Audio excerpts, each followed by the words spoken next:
Hey guys, we're here today having a quick discussion about Valheim and why I am being patient with Iron Gate Studios with the development of the Hearth and Home update and why I feel you should too. One thing that I want to point out is I am not currently playing Valheim at the moment. I am not a die-hard survival fan who can play building games or survival games just over and over endlessly.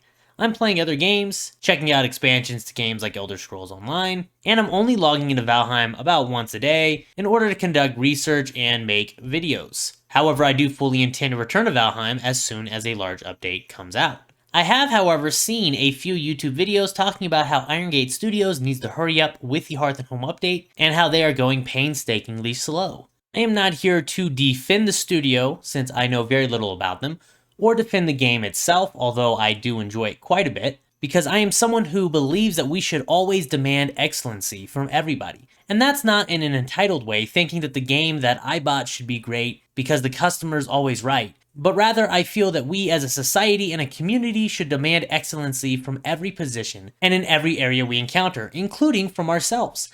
I think the problem that resides in most every industry, especially the gaming industry, is the allowance of mediocrity and no one being pushed to excellency in specific areas. The sole reason that the Madden franchise is no good anymore is because EA has exclusivity with the NFL, and no one else can make an NFL football game, so they are not required to be excellent with their games, and they put out subpar products every year. That being said, the reason I am being patient with Iron Gate Studios, and I believe you should too, is very simple. To this point, they have earned our trust. The biggest problem plaguing the gaming industry currently, if you look at recent titles like Outriders, Cyberpunk 2077, a couple years ago to Red Dead Online, or even to the launch of every big name MMO that exists today, they are riddled and plagued with bugs and glitches and poor performance. Final Fantasy XIV had to be completely rebooted because it was such a terrible game. Ion had constant errors with server connection throughout its entire launch period. Age of Conan was deemed a failure at launch. Elder Scrolls Online was hated by its target fanbase, and that's just to name the MMOs. I didn't buy Cyberpunk 2077, but look anywhere for information on that and how terrible it went. And then I'll talk a little bit about Outriders, which I did play.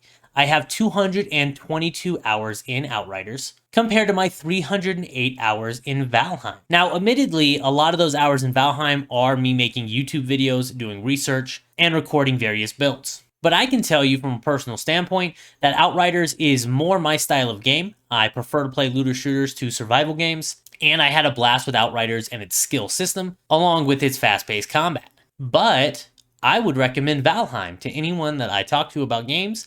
I just recommended it the other day to a friend of mine who's looking for a game to play.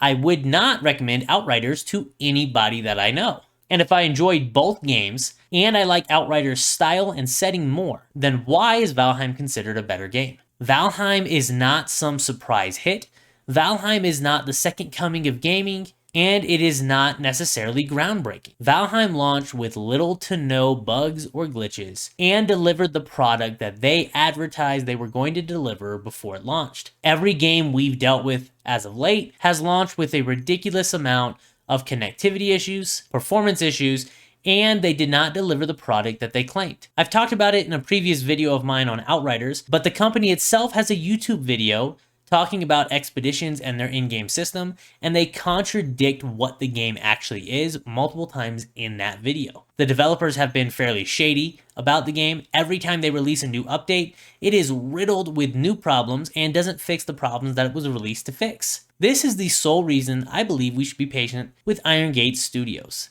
They released a product that operated just how they said it would, delivered to the fan base they were trying to target, and had little to no issues with it. They did all this with just a 5-man developer team, and it doesn't matter how many copies were sold and how much money they make, they can't suddenly develop the next update at a much faster pace than a 5-man team can do, and they can't hire the employees and train them in time to get that update out either. It will take time to put it out, and it will take time for them to get it to where it launches without any issues, bugs, or glitches, which should be their primary focus. It's the thing that we need games to do this day and age. Launch a product that actually works. This isn't to say that Iron Gate Studios won't release a poor update, but to this point, they've done a pretty good job, and I, for one, appreciate it. We cannot keep demanding that games release with no bugs or glitches and complain about their issues at launch, and then turn around and attack and complain about the fact that they're taking too long to release an update. It takes time for these developers to weed out the different bugs and glitches and get it operating to full potential. And if you're someone who has complained about the various problems that have occurred in recent launches, then you should be giving Iron Gate Studios the benefit of the doubt. There is one thing that Iron Gate Studios needs to watch out for, which is people's expectations. The longer it takes for them to put out Hearth and Home, the more content people will naturally believe is there. A 5-man developer team can only accomplish so much content in a single update, and I don't expect Hearth and Home to blow anyone away. But they need to make sure they are getting it out as quick as they can. That way they temper expectations and people don't believe that there should be more content inside the update than there's going to be. The only problem that I can say I've even had with Iron Gate Studios to this point is their 2021 roadmap, where they laid out 4 different updates they were planning to get, and then they placed "if Odin wills it" at the bottom, indicating that those 4 updates at the top were guaranteed for 2021. Now, Iron Gate just did their development update, and they remedied this problem for me, saying they're going to dial back their 2021 roadmap, and they would focus on Hearth and Home to release in Q3 of this year, and then move right on to the Mistlands, putting aside the other smaller updates. And they even mentioned in it that one of their top priorities is fixing any current issues in the game and making sure it's a smooth experience inside of Valheim. They also gave a sneak peek at some of the things that are going to be inside Hearth and Home, like some new cooking stations. We are getting some form of shingled roofing, along with some window options, new plantable onions, and some new food items. It all looks very exciting and very promising, and I for one cannot wait till Q3 of this year. What do you think? Is Iron Gate Studios taking too long with the update and losing momentum and steam? Or have they earned our trust to this point? And do you believe Hearth and Home will be worth the wait? Let me know it down in the comments. Hopefully this video was entertaining for you. Thanks for watching. I will see you next time.